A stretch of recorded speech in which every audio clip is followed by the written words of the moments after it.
Somewhere inside a climate-controlled vault at Yale, a book sits behind glass that no human being has ever read. One word, not one sentence.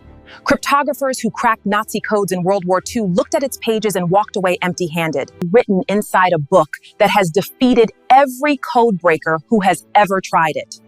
It's called the Voynich Manuscript. Roughly 240 pages of vellum, filled with flowing, looping script that resembles no known alphabet on Earth.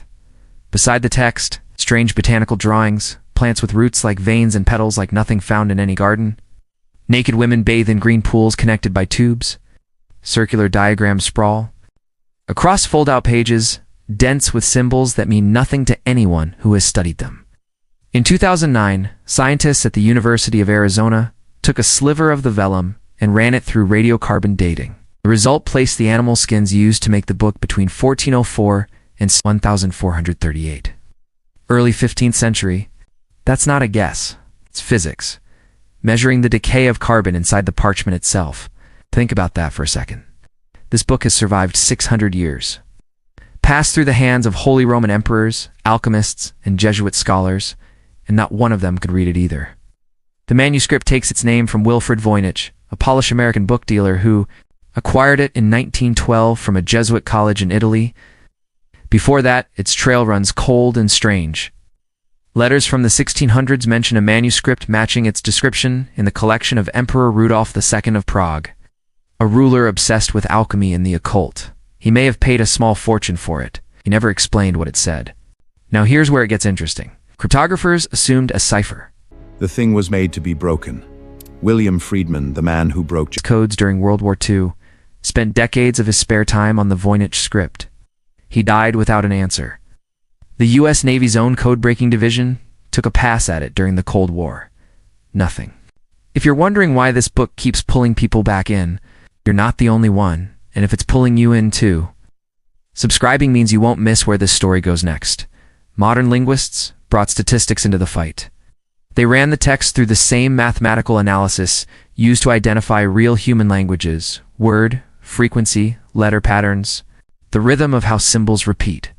And the Voynich script behaved like language. Followed something called Zipf's law, the same statistical pattern found in English, Latin, Chinese, every natural language ever tested. That single fact ruled out one easy explanation. This probably isn't random nonsense scrawled by a bored monk. But here's the thing. Following the statistical shape of language doesn't prove it says anything at all. In 2013, a mathematician built a simple procedure, a table, and a set of rules that could generate fake words mimicking the same statistical fingerprints. Meaningless syllables arranged to look exactly like real language under analysis. That threw the whole field back into uncertainty.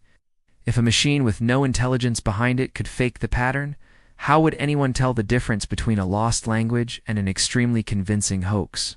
And the claimed breakthroughs haven't held up much better. In 2019, a British academic announced he'd cracked it proto-Romance. He said, an ancestor of Spanish and Italian. Medieval historians and linguists tore the theory apart within days, calling the translations cherry-picked and the methodology unsound. Other claims have surfaced since readings built on Hebrew, on Arabic, on obscure Turkish dialects, though none have survived peer scrutiny. The book that resists decoding has also resisted every triumphant announcement that it's finally been decoded. Now picture standing in that vault yourself. The manuscript open under glass, its ink still dark after 6 centuries. Every plant on those pages should exist somewhere in a botanical record. None of them do. Whoever drew them either invented an entire fictional flora or documented something that has since vanished completely. From the historical record, the astronomical section only deepens it. Diagrams of stars and zodiac symbols, drawn with real technical care, describing celestial patterns that don't map cleanly onto any known medieval system. Whoever made this book understood how to construct meaning. They just didn't want anyone outside their circle to access it. So who had the skill, the vellum? 600 years worth of motive to build something this elaborate and never tell anyone what it said? That's the part that still can't be answered. Was it a physician's private code, protecting valuable medical knowledge from rivals? A religious text hidden from the Inquisition's reach? An elaborate con sold to a desperate emperor for gold? Or is Zipf's law itself misleading us? And the whole thing really is beautiful. Structured nonsense, the world's most patient prank. Every serious theory runs into the same wall. The clustering of radiocarbon dates suggests real intent.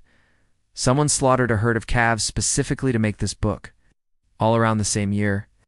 That's not the behavior of a careless forger padding out old parchment. That's investment. Someone believed this mattered enough to build it properly and then guard it completely. Multispectral scans released by Yale in recent years have revealed faint, erased text beneath some of the drawings, words the original author apparently changed their mind about and tried to remove. Even the person who wrote this book edited themselves, which means somewhere in that erased ink, there might be the one clue that finally explains what all of this was for. Nobody has found it yet. If uncovering what people worked hardest to bury is the kind of thing that pulls you back, subscribing means you're here for the next one. And the next mystery makes this one look almost simple. Tell me in the comments, if you had to guess, hoax or lost language. I read every answer. Because somewhere in a vault in New Haven, 600 years of ink are still waiting for someone to finally understand what they were trying to say.